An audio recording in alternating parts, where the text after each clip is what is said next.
Okay, so good day, guys. This is just but a continuation of the first part of module 2. We are still on human characteristics, no, um, which would influence sports and exercise behavior, and um, discussing um, we are discussing on personality. Okay, so remember, we just have to recall most likely that in the first part of the video lecture, we have mentioned about the different theories, no, of personality. And the first among the list of the theories are the biological theories. Okay, so under the biological theories, please be reminded of the bodily humor theory of Galen and Hippocrates. Um, we also have here in the nature and the nurture hypothesis, no, the role of genes and environment. And we also have touched on the constitutional theory of Sheldon. Okay, so uh, we mentioned about the body somatotypes, no? Body somatotypes, no? Ectomorphy, mesomorphy, endomorphy. Okay? So if you wish to have a grasp on these concepts, you go back and to the content of the part one of the video lecture. Now, in this video lecture, I will zero in on, or we will be starting rather on the theory of Jerome Kagan. Okay, so we are still under the biological theories. And if you recall, under the biological theory or the core or the focus of the biological theory is that um, the very factor that is influential in the personality development is the biological ones, no? So this has to do with the role of the genes that we inherited from our parents, and our very reference would be our bodies. Okay, so okay. So, while we have mentioned many biological theories in the first part of the video lecture, um, we are continuing in starting from the theory of Jerome Kagan. Okay, and Kagan's work is on temperament. Okay, so of course, if you would be asking, no, um, what are temperaments in the first place? There had been a lot of researches which actually would point unto the very fact that temperament are part of those which we inherited from our parents. No, so it why? Because if we look into what temperament is, it is something that is innate on the person. No, so this this actually refers to the innate behavioral and emotional dispositions, no, that we have, the mood, no, that we have, and even the very typical way of how we behave or how we react to the world, no. Sometimes this can be learned from the environment, no, but much I think is also laid down by our genes, no? Like meron yung mga taong very susceptible na maging reactive. Meron yung mga taong um, may inclination towards, alam niyo yun, yung parang flat affect, yung parang walang pakialam, no? So, uh, while there can be a factor of environment, no, we cannot also deny the fact that um, the role of the genes, no, could be come into the interplay, no? um, it can be an interplay rather of the genes and the environment. Okay, so um, Kagan proposed the genetic aspects of temperament. So he believed that temperament, like all other qualities or characteristics we have, are also inherited. Okay, so what specific temperament, no, or type of temperament is Kagan most interested with, no?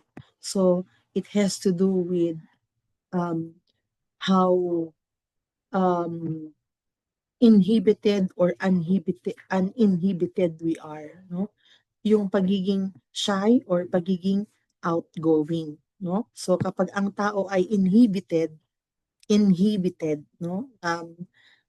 The tendency of being shy, the tendency of being timid, no? Being cautious, no? Hindi sila agad-agad um, nagre-react, nagre-respond, no?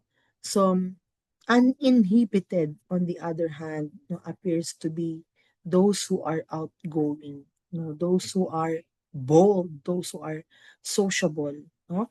So, Kagan looked into the temperament also of religion by measuring heart rates and by observing body language as introduced to various stimuli. And because of his works,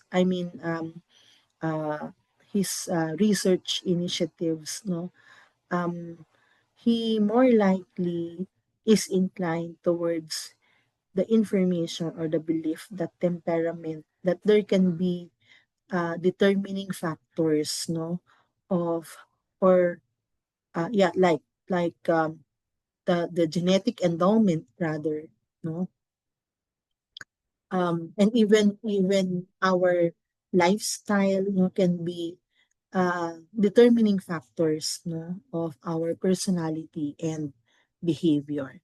Okay, so what are the key components of Kagan's theory? No, so you always have to um, go back into the concept of shyness and outgoingness. No, so uh, applying this to sports and even exercise, no, um, there may be instances to which you see your athletes being not sociable. I mean, is it because of um, factors like environment?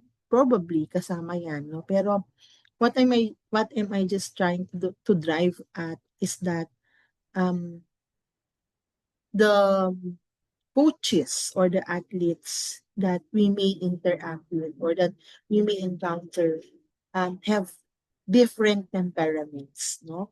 So meron sa kanila yan, kahit nasa team sports, makikita mo yung pagiging shy nila, makikita mo yung ah, medyo medyo kimi silang makipaghalubilo sa iba, no? Team sports 'yon.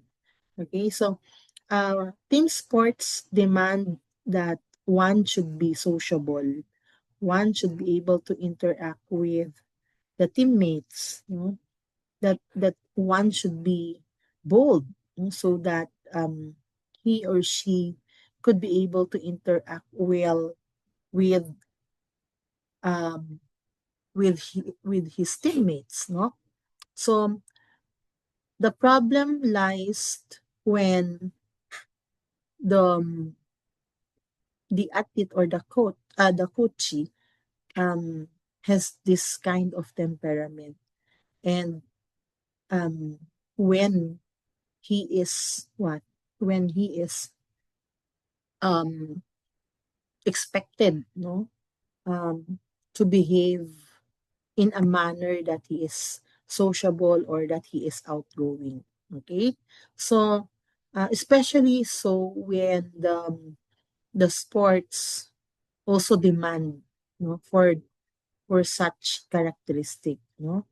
Halimbawa, um, kapag yun nga, practically 'pag team sports 'yan, ano ba yung demand nung team sports, 'di ba? Na dapat ay marunong kang makisama, maganda yung dynamics mo with your team or with your group because that's only when you're able to, when the team, for example, is able to, um, achieve its goal, no, as a team, okey? So, um, ang pino-point lang ni Kagan ay na, yung pagiging at yung pagiging inhibited at uninhibited natin ay merong biological root, okey? So, gano'n din yung reactivity, may mga taong highly reactive, may mga taong, um barely reactive, no? So again, I think that this is we were going back to inhibition and uninhibition. Okay. Another biological theory is that of Zuckerman. Okay? So what about Zuckerman? Ano yung kanyang pinopropose? Sabi diyan, he proposed the sensation seeking theory. Okay? The that um there are personality which we could label as sensation seeking personality, no? May mga taong parang extreme ang kanilang gusto, no? Halimbawa, extreme sports, no? Yung mga hindi ordinaryo, yung mga um, uh, challenging, very challenging and highly demanding na mga sports. Ito, sabi diyan, the novel, the complex, and the intense sports, no? Meron yung mga involved or gustong-gusto ang extreme sports, no? Like, ano ba tong extreme sports? Sabi diyan, adrenaline-filled extreme sports, no? Like skydiving, mountain climbing. Meron mga ganong klase ng tao, no? Yung mga ah, medyo um, very demanding ang klase ng sports na gusto nilang laruin, no? So, bakit? Okay, babalik tayo because there is what we call sensation-seeking personality and that this kind of personality is brought about um by biology, no? I mean our biological makeup. Okay? So, of course, apart from the biological, we also have psychological. So this is not the first time you hear about the psychological models, particularly the psychodynamic theory. No, of who? Sino ba ang nag-advocate ng psychodynamic theory of personality? That's Simon Freud. Okay? When did you encounter Simon Freud in your UTS? You have heard about the id, the ego, and the superego. Okay? So, may mga taong sadyang id-driven. Id-driven. Walang ibang mahalaga sa kanila kundi pleasure. No? They engage into sports, into exercise. What for? Because these are sources of pleasure for them. Okay? May mga egoistic din tao, no? This ego actually is a component of personality according to Simon Freud, whose function is what? No? To bring back the person into reality. Okay? So, um, in a sports competition, for example, while you are competing inside the court, for instance, no, there is really a need for the self, no, to be really aware of what's happening around. And this kind of awareness, no, makes you of course observe the real context, no, habang naglalaro ka. Reality yan, no? I mean, you are get to exposed to be exposed to the reality of the game. Okay, and then we have super ego. Okay, that operates in the morality principle. No, in cases at which when you compete and you lose, no, um, siguro may mga ano kayo defense mechanisms. At ang defense mechanism din guys ay pinanukala ni Simon Freud. Okay? Now, um, ganun pa man, kahit may mga defense mechanisms, it's the superego which makes you realize of what is right and of what is wrong. And eventually, if it's your superego which is dominant, no, um, you always would think about of what you do, and what you do is always anchored to what is moral. Okay, now we also have, okay, you see the applications. How can we apply the psychodynamic theory to sports? Okay, ano ba yung binanggit ko kanina? Defense mechanism. And one of the defense mechanisms is sublimation. Okay, huwag niyo kalimutan yan ha. Sublimation. And what is sublimation? No, where for instance, um, you have unpleasant, you are in an unpleasant emotional or even mental state, no? Um, of course, all of us, when we feel um, na may mali, halimbawa, sa ating sarili, no? Mali yung iniisip, mali yung nararamdaman, halimbawa, no? Anong ginagawa ninyo? Nino-nourish nyo ba yung maling thoughts and feelings? Or dinidisplace ninyo yung emosyon ng something constructive, something that can be contributory to to you, or something that could benefit you, or that is your advantage, that you could take advantage of it, for instance, no? So halimbawa ang sublimation ay kapag tingnan natin mismo ang konteksto ng sports at exercise, no? So bakit ba kayo um, bakit ba you are into this sport, or bakit ba ginagawa nyo ang activity na to? Kasi siguro meron sa inyo yung, therapeutic kasi, therapeutic, no? Alam niyo ba ang ibig sabihin ng therapeutic? Ano siya, ang tawag doon, nakakatanggal ng pagod o nakakawala ng unpleasant feelings, no? So, um, ang sports, ang exercise, ang activity, ang mga ganitong klase ng activity, pwedeng ay mga positibong mga activities. These are pleasant, these are productive activities which we can resort unto, no? Especially when we think and when we feel something unpleasant. Okay? So, halimbawa, um, instead na mag-isip ka ng hindi maganda, okay, na pwedeng destructive sa sarili mo at sa iba, you just do constructive activities, no? Like, um, for instance, nakita mo itong chicks or lady. You saw a lady na talagang striking, ang ganda, no? At kapag tiningnan mo physically, naku, maglalaway ka, no?